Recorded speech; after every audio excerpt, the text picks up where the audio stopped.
Assalamualaikum warahmatullahi wabarakatuh. Hello everyone, my name is Tria Devanda from Management Class 24C. Today, I'm going to present a topic titled Financial Ration, Financial Performance, and Financial Ratio Analysis. This topic is very important because financial ration help you measure how healthy, efficient, and stable a company financial condition. Di sini saya akan menjelaskan mengenai pengertian dari rasio keuangan. Rasio keuangan merupakan alat yang digunakan untuk menganalisis dan menilai kondisi suatu perusahaan. Rasio ini diperoleh dari data perbandingan dalam laporan keuangan seperti neraca dan laporan laba rugi. Melalui rasio keuangan, kita dapat mengetahui bagaimana kinerja perusahaan dalam hal likuiditas, profitabilitas, serta stabilitas keuangan. Misalnya, apakah perusahaan mampu memenuhi kewajiban jangka pendeknya, atau apakah perusahaan berhasil menghasilkan laba yang optimal. Dengan kata lain, rasio keuangan menjadi indikator yang penting untuk melihat kesehatan perusahaan dari sisi keuangan secara lebih terukur dan sistematis. Selanjutnya, di sini saya akan membahas 4 jenis utama rasio keuangan yang umum digunakan dalam analisis perusahaan. Yang pertama ada rasio likuiditas, yaitu kemampuan perusahaan membayar kewajiban jangka pendeknya. Contoh yang paling umum adalah current ratio, yaitu perbandingan antara aset lancar dengan hutang. Jika hasilnya tinggi, berarti perusahaan cukup liquid. Yang kedua ada rasio leverage, yang menilai seberapa besar perusahaan menggunakan hutang dibanding modalnya sendiri. Contohnya adalah debt to equity ratio atau biasa disebut DER. Rasio ini menunjukkan tingkat ketergantungan perusahaan pada pendanaan dari hutang.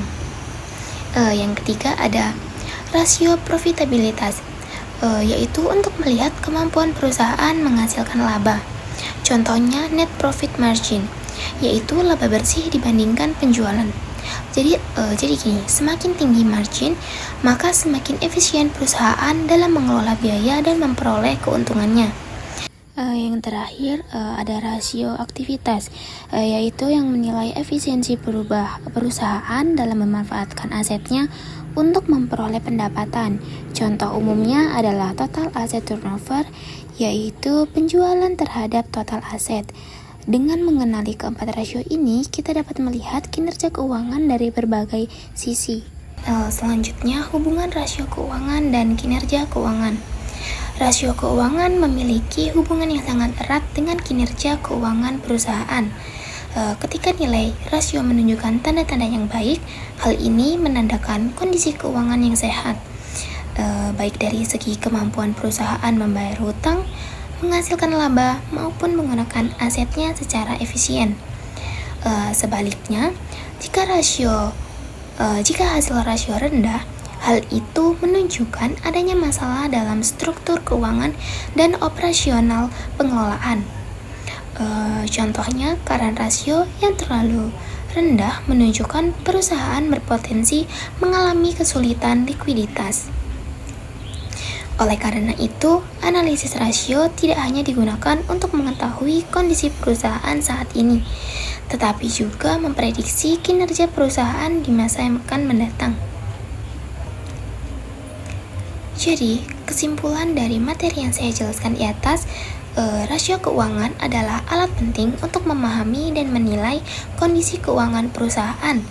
Rasio ini berhubungan langsung dengan kinerja keuangan karena hasil analisisnya menunjukkan apakah perusahaan dalam keadaan sehat atau perlu perbaikan.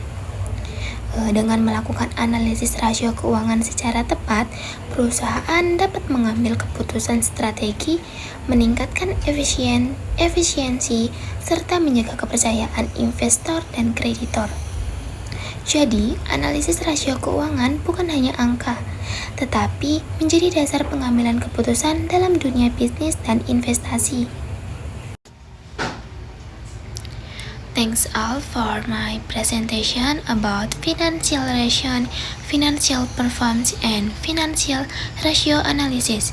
Thank you for attention. Wassalamualaikum warahmatullahi wabarakatuh.